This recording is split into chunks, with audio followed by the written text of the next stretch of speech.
Occurring in 2001 at the behest of British Prime Minister Tony Blair, Operation Trent was part of the broader War on Terror.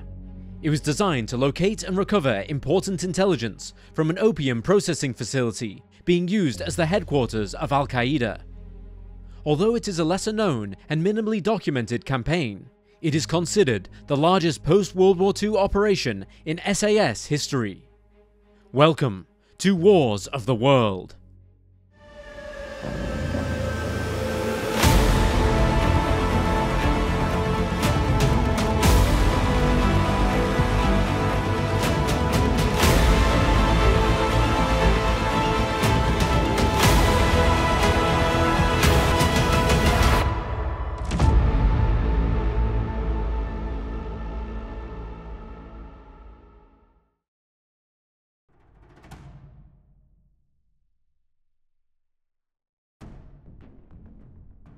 Following the September 11th attacks in 2001, the US announced its global war on terrorism campaign and launched Operation Enduring Freedom. One of the main goals of such a plan was to find and destroy the terrorists responsible for the 9/11 attack.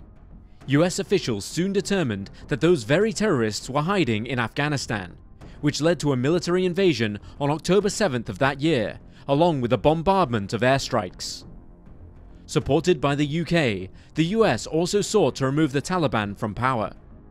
Described at its base level as a political and militant movement, the Taliban is an ideology made up of Pashtun nationalism and elements of Islamic fundamentalism. Some of their rules include forbidding the consumption of alcohol and pork, as well as the enjoyment of certain music and many other types of media and technology. This includes television and film, the internet, photography, and some hobbies like football, chess, and painting. Taliban laws are also heavily misogynistic. Women and girls are banned from work and education, and are required to cover their bodies at all times, and are also required to be accompanied outside of their homes by male relatives. In the middle of October 2001, the US Central Command, or CENTCOM, deployed 2 units of SAS troops to northwest Afghanistan in search of intelligence. The groups conducted some reconnaissance, but it was largely uneventful, and they didn't make contact with the enemy during this time. After several weeks, the units were returned to the UK, as there was little for them to do and no useful information was recovered. However, after their return home, Prime Minister Tony Blair proposed the idea of sending the SAS back to Afghanistan in order to raid and destroy an opium plant that was reportedly being used as al-Qaeda's headquarters, and for getting equipment and other items, like drugs, across the border into Pakistan. This facility was around 190 miles southwest of Kandahar, at the foot of a mountain, and it covered a large area made up of houses, compounds, and even caves. It was also heavily fortified, with trenches and makeshift bunkers having been built in and around the grounds. The bunkers themselves were manned by 80 to 100 al-Qaeda foreign fighters. But according to intelligence reports, there were also many armed and rigorously trained insurgents as well. The US did not believe that raiding this facility would be worthwhile. They knew there were no high-value figures on site, and likely they would have bombed the facility from the air if it wasn't for British insistence that it might hold some intel worth retrieving. The scheme was ultimately given the green light. In the middle of November 2001, the same SAS teams previously deployed, A and G squadrons, returned to Afghanistan. Specifically, they were dispatched to Bagram airfield, over 6 miles from the city of Charikar. A and G squadrons were ordered to assault the facility in broad daylight. This decision was necessary so that the teams could be provided with the proper available air support. However, the group would only have access to such support for about an hour, meaning that the timing of the campaign was crucial, and they were also unable to carry out reconnaissance before it began. Adding to the difficulties was the fact that the area had not been well surveyed in general, and maps of the area were not well detailed. But despite the issues, the commanding officer for 22 SAS accepted the task.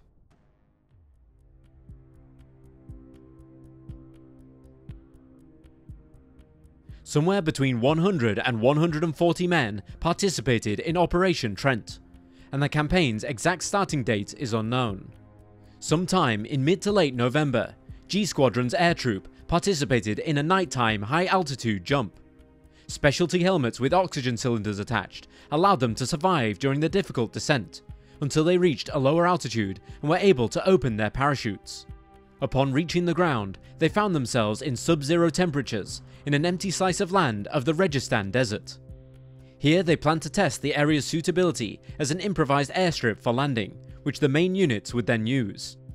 After confirming its suitability, another 17 hours would pass before the main troops disembarked. The aircraft had barely touched down before soldiers in around 40 heavily armed Land Rovers, along with motorbikes and ACMAT trucks, emerged from the ramps. One of the Land Rovers, having an engine problem, was subsequently abandoned, leaving behind a 3-man crew to guard it, while the remainder of the units moved onwards towards the facility. A Squadron was given the task of carrying out the assault, while G Squadron agreed to take on the role of fire support base.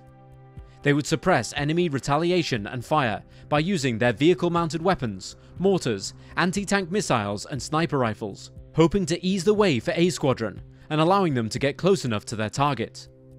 This plan also meant that G Squadron could send in their own men as reinforcements should A Squadron become pinned down by the enemy.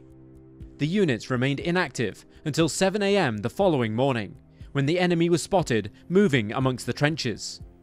The initial attack was carried out by US aircraft, which bombarded the area, destroying the plant's depots. It contained the equivalent of around £50 million worth of opium, and wreaked general havoc for the al-Qaeda insurgents present. Once the airstrike was complete, A Squadron moved forward in their vehicles, firing their weapons while avoiding retaliation from anti-tank weapons.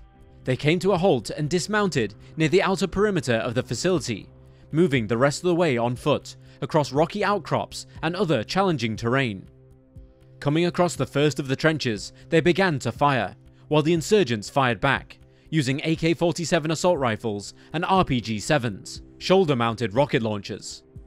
In the meantime, G Squadron had organised themselves into what is called a bullhorn formation around the facility, where they spanned across the front and sides of the area as if to encircle the enemy.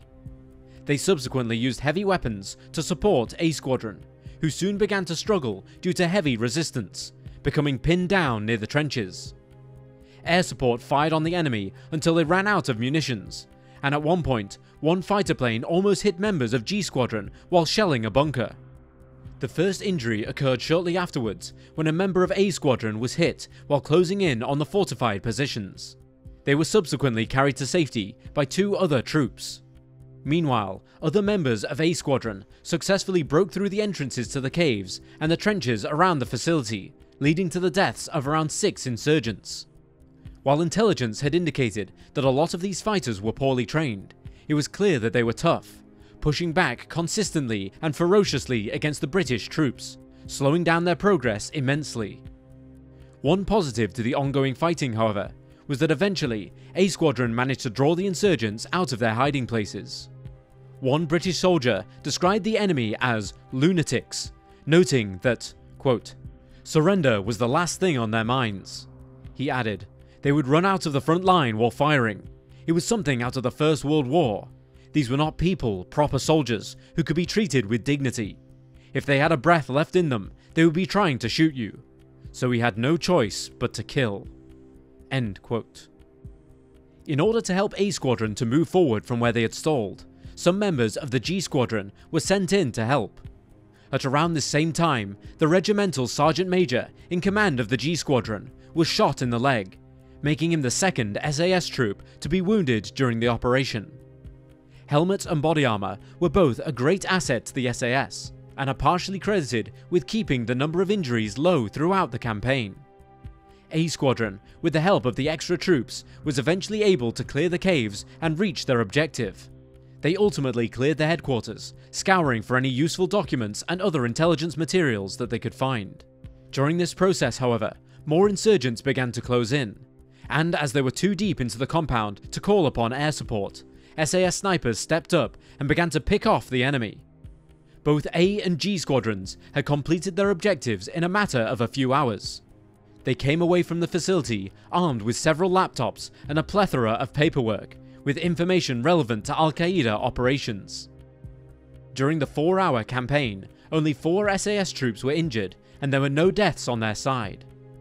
A US helicopter arrived to pick up the wounded, while the rest were extracted from a temporary landing zone. One veteran of the mission recalled, quote, "Then we extracted and bombed the hell out of it." The number of al-Qaeda and Taliban fighters killed is unclear.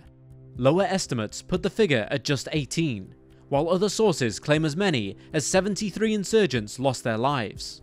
Dozens more were either wounded or captured, but no high-ups were detained, killed, or harmed during the operation. By December 18, 2001, both SAS squadrons had returned to the UK, where several members received accolades, including being given the Military Cross and the Distinguished Service Order. Notably, despite the success of the mission and the praise given to the SAS squadrons who carried out the task, the strategic importance of this facility has never been fully explained.